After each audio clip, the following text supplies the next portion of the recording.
नमस्कार दोस्तों। आज के इस वीडियो में हम एक्सप्लेन करेंगे 2015 में रिलीज हुई the corpse of Anna Fritz movie को।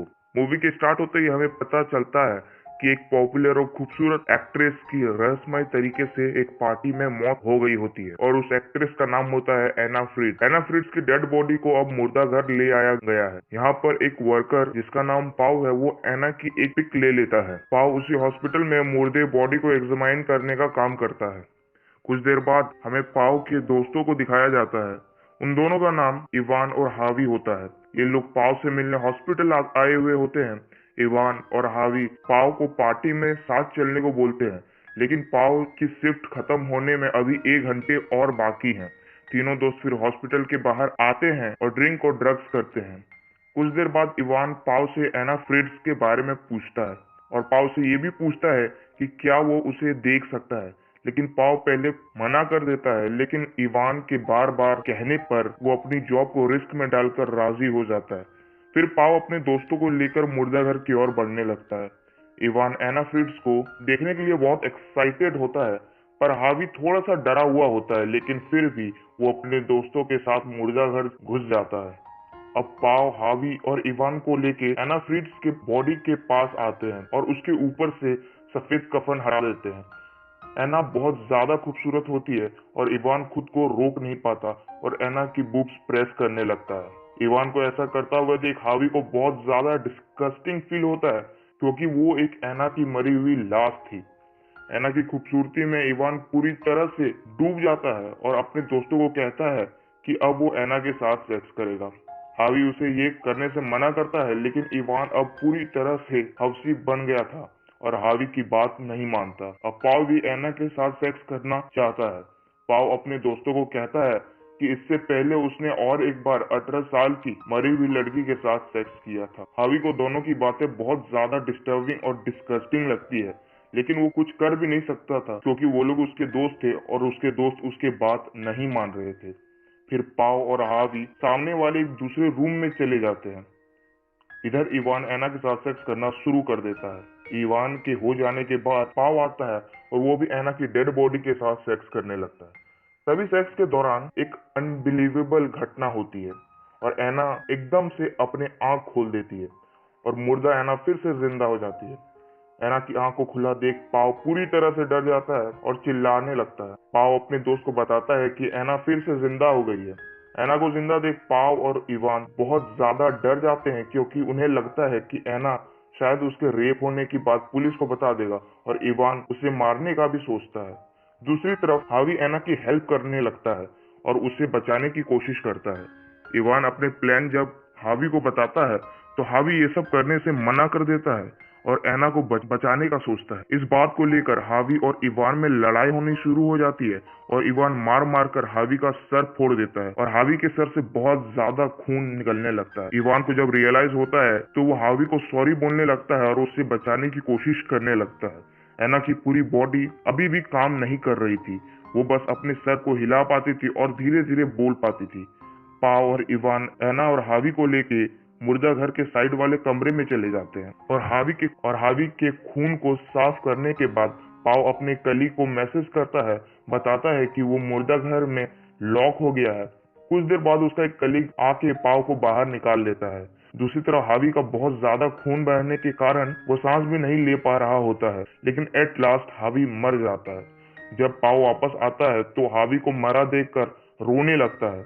इवान पाव को बताता है कि अगर पुलिस को ये सब पता चला तो वो लोग जिंदगी भर जेल में सड़ेंगे, इसलिए दोनों एना को मारने और हावी की बॉडी को ठिकाने लगाने का प्लान बनाते हैं। जब ये सब बात इवान और पाव कर रहे होते हैं तो आना नीचे गिरकर हावी के पास जाकर उसके फोन से किसी को कॉल करने लगती है। एन वक्त पर इवान वहां पर आ जाता है और फोन लगने से पहले ही एना के पास से फोन छीन लेता है और जब वो कॉल हिस्ट्री खोलता है तो पता चलता है कि एना अपने फादर को कॉल कर रही थी, पर कॉल कनेक्ट नहीं हुई है।